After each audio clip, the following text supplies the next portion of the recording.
میں بے ساختہ چودھری کے پیروں سے اٹھ کھڑی ہوئی اور کمرے کی طرف لپک گئی، لیکن اس کمینے چودھری نے میرا ہاتھ پکڑ لیا۔ وہ گارڈ میری بیٹی کو بالوں سے پکڑ کے باہر لایا تھا۔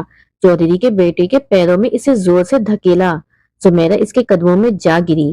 وہ نوجوان بڑے تکبرانہ مسکراہٹ لیے سمیرا کو اپنے سامنے جھکا دیکھنے لگا۔ میں نے کہا، سمیرا تم معافی مانگ لے۔ سمیرا رو رہی تھی، جانتی تھی کہ ہم مظلوم اور بے بس ہیں، اس لیے ہاتھ جوڑ کے کہنے لگی، مجھے معاف کر دو۔ لیکن وہ شخص بے حسی سے ہنسنے لگا، کہنے لگا کہ معافی کا صفحہ میری کتاب میں ہے ہی نہیں، میں تو بدلہ لیتا ہوں، وہ بھی سود سمیت۔ سمیرا کی رنگت بدلی تھی، وہ کہنے لگی، تم میرے منہ پہ 2 تھپڑ مار لو لیکن ہمیں چھوڑ دو۔ وہ کمینگی سے ہنسنے لگا، کہنے لگا، میں تو تجھے ذلت کا وہ تھپڑ ماروں گا کہ عمر بھر اس تھپڑ کی گونج سنتی رہے گی۔ وہ میری بچی کو بالوں سے پکڑ کے گھسیٹتا ہوا سامنے کمرے میں لے گیا۔ میں چلانے لگی کہ ایسا کچھ مت کرو، میری بچی پہ ظلم نہ کرو، لیکن اس نے پوری قوت سے دروازہ بند کیا تھا۔ مجھے لگا میرا دل بند ہو چکا ہو۔ اندر سے سمیرا کے چلانے کی آوازیں آ رہی تھی، وہ تڑپ رہی تھی، وہ رو رہی تھی، کہہ رہی تھی کہ اماں مجھے اس شخص سے بچا لے۔ میں نے کمرے کا دروازہ زور سے پیٹا۔ میری بچی اندر اس شفاق شخص کو خود سے دور رہنے کا کہہ رہی تھی، رو رہی تھی۔ میں تیزی سے چودھری کے پاس آ کر رونے لگی، میں گڑ گڑانے لگی، میری بچی کو برباد نہ کرو، لیکن وہ بے حسی کی تصویر بنا کھڑا رہا۔ میں تیزی سے گھر سے باہر نکل گئی، آس پاس کے گھروں کو دروازہ پیٹنے لگی کہ خدایا کوئی میری بیٹی کی عزت بچا لو۔ میرے چلانے کی آواز کئی گلیوں تک گونج رہی تھی، میں گلا پھاڑے چلا چلا کے مدد مانگ رہی تھی، لیکن لگ رہا تھا جیسے سارا گاؤں خالی ہو گیا ہو، کوئی بھی آس پاس نہ رہتا ہو۔ میں دوبارہ اندر آ گئی، بار بار کمرے کا دروازہ بجاتی رہتی، منت سماجت کرتی رہتی۔ میں تھک چکی تھی، سب کو پکار پکار کے مدد مانگ کر۔ 2 گھنٹے بعد وہ کمینہ کمرے سے اپنی خباثت بھری ہنسی ہنستے ہوئے باہر نکلا تھا۔ میری بچی اب چلا نہیں رہی تھی، بس اس کی سسکیاں مجھے سنائی دے رہی تھیں۔ میں مرے مرے قدم اٹھاتے آگے بڑھی تو سمیرا مجھے کمرے میں نظر نہیں آئی۔ پورا کمرہ بکھرا پڑا تھا، میری بچی چارپائی کے پیچھے چھپی بیٹھی تھی، سسک رہی تھی۔ میں جب اس کے پاس پہنچی تو اسے دیکھ کے میں نے آنکھیں بند کر لی۔ اس شخص نے میری بچی کو بے دردی سے مارا تھا، اس کے چہرے پہ زخموں کے نشانات تھے، اس کے کپڑے جگہ جگہ سے پھٹے ہوئے تھے، اس کے بازو پہ ناخنوں کے کھرونچے تھے جن سے خون رس رہا تھا۔ میں نے چارپائی سے چادر اٹھا کے اپنی بچی پہ ڈال دی، وہ تڑپ تڑپ کے رونے لگی تو میرا کلیجہ پھٹنے لگا۔ اپنی بچی کی حالت دیکھ کے میں رونے لگی، اسے اپنے ساتھ لگا لیا، وہ پھوٹ پھوٹ کے رو رہی تھی۔ 2 دن وہ کمرے سے باہر نہ نکلی، رات کو سوتے ہوئے ڈر کے اٹھ جاتی تو رونے لگتی۔ میں نے بڑی مشکل سے سمیرا کو سنبھالا تھا، لیکن میری بچی کی سزا تو ختم ہی نہیں ہوئی تھی، ابھی وہ کچھ سنبھلی ہی تھی کہ ایک آفت ہم پہ اور ٹوٹ پڑی کہ ایک دن وہ چودھری ایک مولوی اور اپنے اسی بیٹے کو لے کے میرے گھر آ گیا، کہنے لگا، میرے بیٹے کا تیری بیٹی سے جی لگ گیا ہے، بڑی خوبصورت ہے، جس دن سے یہاں سے گیا ہے سمیرا سمیرا کرتا رہتا ہے، اس لیے میں نے سوچا تیری بدبخت بیٹی کا نصیب چمکا دوں، اس کا نکاح اپنے بیٹے سے کرنے آیا ہوں۔ ویسے بھی تیری بیٹی کو تو اب کوئی پوچھے گا بھی نہیں، اسی لیے میں نے سوچا کہ اس کو اپنے گھر لے جاتا ہوں، پڑی رہے گی گھر کے کسی کونے میں۔ ہاں لیکن میرا وعدہ ہے، جس دن میرے بیٹے کا دل تیری بیٹی سے بھر گیا اسے تیری دہلیز پہ پھینک دوں گا طلاق نامے کے ساتھ۔ میں جانتی تھی کہ میری بچی کو اب کوئی بھی آنے نہیں آئے گا، لیکن میں اسے اس شخص کے ہاتھوں درندگی اور صفاقی کا سامان بنتے نہیں دیکھ سکتی تھی۔ میں نے اس چودھری سے کہا کہ میری بچی کی قصور کی سزا آپ لوگوں نے بڑی بے رحمی سے اسے دی ہے، خدا کا واسطہ ہے اب ہم غریب ماں بیٹی کو معاف کر دو، آپ لوگ یہاں سے چلے جاؤ۔ میں نے رکت آمیز لہجے میں کہا، حالانکہ میرا دل چاہ رہا تھا کہ جان سے مار ڈالوں ان لوگوں کو۔ وہ چودھری کھڑا ہو گیا، بلند آواز میں بولا، بات سن لڑکی، اگر تو نے میرے بیٹے سے نکاح نہ کیا تو اس کی سزا تیری ماں کو بھگتنا پڑے گی۔ میرا بیٹا تیری ماں سے نکاح کر کے اسے اپنے عذاب کا نشانہ بنائے گا، فیصلہ تیرے ہاتھ میں ہے۔ یہ ان گھٹیا لوگوں کی انتہا تھی، ان لوگوں نے شرم و حیا بیچ کھائی تھی۔ سمیرا یہ سنتے ہی باہر آ گئی، کہنے لگی کہ میری ماں کو اس عمر میں بے عزت مت کرو، مجھے نکاح پہ کوئی اعتراض نہیں ہے۔ میں یہ سن کے تڑپ سی گئی، میری معصوم سی بچی موت سے پہلے مرنے جا رہی تھی میری عزت کی خاطر۔ میں نے اس چودھری کی بہت منت سماجت کی کہ ہماری جان چھوڑ دے، لیکن ایسے لوگوں کے دل مردہ ہو چکے ہوتے ہیں، انہیں کسی کے آنسو نظر نہیں آتے۔ میرا گھر ویران سا ہو چکا تھا، موت جیسی خاموشی تھی میرے اندر۔ میری بیٹی رخصت ہو کے جا چکی تھی اور میں بے جان سی بنی بیٹھی تھی۔ میری عزت اور سفید بالوں کی خاطر میری بیٹی ان ظالموں کی بھیٹ چڑھ گئی تھی۔ میری کل کائنات تھی وہ، جو ان چودھریوں کے ظلم کا نشانہ بن گئی تھی۔ ایک مہینہ گزر گیا، میرا دل کسی ماہی بے آب کی طرح مچل رہا تھا۔ کیسے میں اپنی بیٹی کو دیکھوں، کیسے اس کی خبر لوں؟ میرے آنسو نہیں تھمتے تھے۔ ہر رات میری کرب میں گزرتی تھی۔ پھر میں نے یہ ترکیب نکالی۔ میں ایک ملازمہ بن کے گھونگھٹ نکال کے ان کے گھر کام مانگنے چلی گئی۔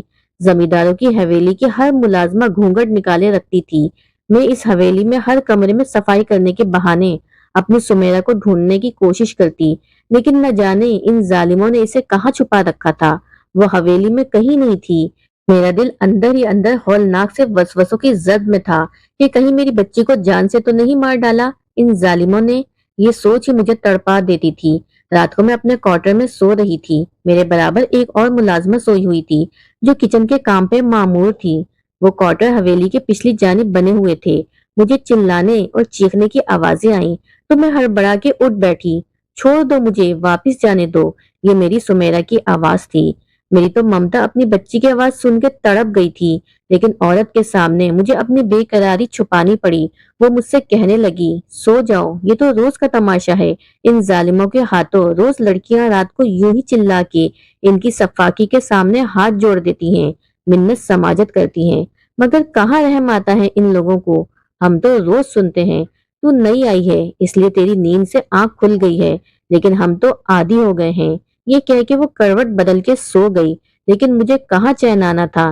میری بچی رو رہی تھی، کہہ رہی تھی کہ تم مجھے جان سے مار دو، مجھ پہ یہ احسان کر دو۔ میرا دل تھا کہ پھٹے جا رہا تھا۔ وہ عورت اب گہری نیند میں جا چکی تھی۔ میں اٹھ کے اپنے کوارٹر سے باہر آئی۔ مجھے حویلی کی پچھلی جانب سے آوازیں آ رہی تھی۔ حویلی کے پیچھے جب میں گئی تو وہاں ایک کمرہ بنا ہوا تھا، لیکن وہ اندر سے لاک تھا۔ میری بیٹی کی آوازیں آ رہی تھی۔ وہ شخص اس کی بے بسی پہ ہنس رہا تھا، کہنے لگا، تجھے تو میں پل پل کی موت دوں گا۔ اتنی آسان موت اس لڑکی کی تو ہو ہی نہیں سکتی جس نے مجھ پہ ہاتھ اٹھانے کی ہمت کی ہو۔ اب میں تیرا یہ ہاتھ ہی جلا دوں گا۔ وہ پھر سے چلانے لگی۔ شاید اس شخص نے میری بچی کا ہاتھ جلا دیا تھا۔ یہ کیسی بے بسی تھی، یہ کیسی اذیت تھی۔ میں واپس اپنے کوارٹر میں آ گئی۔ سمیرا ابھی بھی رو رہی تھی، تڑپ رہی تھی۔ اتنے میں تہجد کی اذان ہونے لگی۔ میں نے بہتے آنسوؤں سے وضو کیا۔ نماز کے نوافل پڑھتے ہوئے میرے آنسو بہہ رہے تھے۔ میں نے دعا کے لیے ہاتھ اٹھائے تو بس یہی کہا کہ اے اللہ، میری بچی کو اپنے پاس بلا لے۔ مجھے اتنی تکلیف نہیں ہوگی جتنی اپنی بچی کو پل پل اذیت میں دیکھ کر ہوتی ہے۔ شاید میں پہلی ماں تھی جو اپنی بچی کے لیے یہ دعا کر رہی تھی۔ اس کی چیخو پکار مجھ سے سنی نہیں جاتی تھی۔ اگلے روز جب ملازمہ کھانا لے کے پیچھے تہ خانے کی جانب جانے لگی تو میں نے اسے کہا کہ تم یہ کھانا مجھے دے دو، میں دے آتی ہوں۔ وہ کہنے لگی کہ نہیں، میری ذمہ داری لگی ہے، تم رہنے دو۔ میں بے بسی سے اسے دیکھنے لگی۔ مجھے پورنم دیکھ کے کہنے لگی، کیا بات ہے، تم رو کیوں رہی ہو؟ میں نے اسے مختصراً ساری بات بتا دی۔ وہ کہنے لگی کہ ایسا کرو، تم میرے ساتھ چلو، میں تمہیں تمہاری بیٹی سے ملوا دیتی ہوں۔ میں اس کے ساتھ چلی گئی۔ جب میں تہ خانے میں داخل ہوئی تو میری روح فنا ہو گئی۔ میری بچی زنجیروں میں جکڑی ہوئی تھی، بال بکھرے ہوئے تھے، چہرہ ادھ جلا ہوا تھا، پاؤں پہ زخم، ہاتھ پہ تازہ جلے ہوئے کا نشان۔ یہ سب دیکھ کے میں تڑپ سی گئی۔ میں اس کے گلے لگ کے رونے لگی، لیکن وہ مجھے اجنبیوں کی طرح دیکھ رہی تھی۔ مجھے خود سے پیچھے دھکیل کر خوف سے پیچھے ہٹ گئی۔ کہنے لگی، کون ہو تم؟ دیکھو میرے پاس مت آؤ، مجھ سے دور رہو۔ میری بچی نیم پاگل ہو چکی تھی۔ اس کی حالت دیکھ کے میرا دل پھٹنے لگا تھا۔ میں نے اس سے کہا کہ میں تمہاری ماں ہوں، لیکن وہ کہنے لگی، میرا کوئی نہیں ہے، جاؤ یہاں سے۔ میں وہاں سے روتے ہوئے باہر نکل گئی۔ 2 دن مجھے یوں ہی سمیرا کے چیخنے چلانے کی آوازیں آتی رہیں، لیکن تیسرے دن کے بعد ایک چپ سی چھا گئی۔ اگلے روز جو خبر مجھے سننے کو ملی اسے سن کے میں بے جان سی ہو گئی تھی۔ میرے رب نے میری دعا سن لی تھی۔ میری بچی ختم ہو گئی تھی، وہ مر گئی تھی۔ چاہ کر بھی میری پتھرائی آنکھوں سے آنسو نہیں نکلے تھے۔ وہ ملازمہ جو میرے سچ سے واقف تھی مجھے کمرے میں لے گئی، کہنے لگی، تمہاری بیٹی مر گئی ہے، لیکن یہاں کسی کو نہیں پتا کہ تم اس کی ماں ہو، اسی لیے میں تمہیں یہاں لے آئی ہوں، کہیں تم اس کے سامنے اپنا ضبط نہ کھو دو۔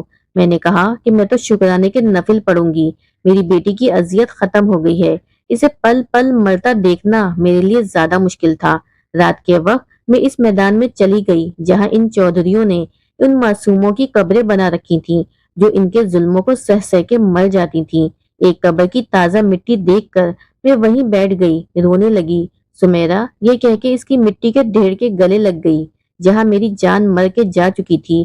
میں رو دھو کے واپس آ گئی، میری بیٹی تو جا چکی تھی جو میری زندگی کی امید تھی، اسی لیے اب مجھے کسی کی پرواہ نہیں تھی۔ میں نے رات کو دودھ میں زہر ڈال دیا جو چودھری اور اس کے بیٹا پیتا تھا۔ صبح ہوئی تو کوہرام مچ چکا تھا، رونا دھونا شروع ہو گیا، وہ دونوں مر چکے تھے۔ پولیس کا سارا شک اس ملازمہ پہ تھا جو کھانا بنانے پہ مامور تھی، لیکن میں نے اعتراف جرم کر لیا اور وجہ بھی بتا دی۔ میں جانتی تھی کہ میں مجرم تھی، لیکن میرا دل پرسکون تھا۔ جیل میں بیٹھ کے جب میں نے آنکھیں بند کی تو سمیرا کا مسکراتا ہوا چہرہ نظر آنے لگا، کہنے لگی کہ اماں تو نے مجھے انصاف دلا دیا۔ میں بھی مسکرانے لگی کہ میں اپنی سمیرا کو تو بچا نہیں پائی، لیکن اپنے گاؤں کی بہت سی لڑکیوں کو بچا لیا جن کا نصیب سمیرا جیسا لکھا جانا تھا۔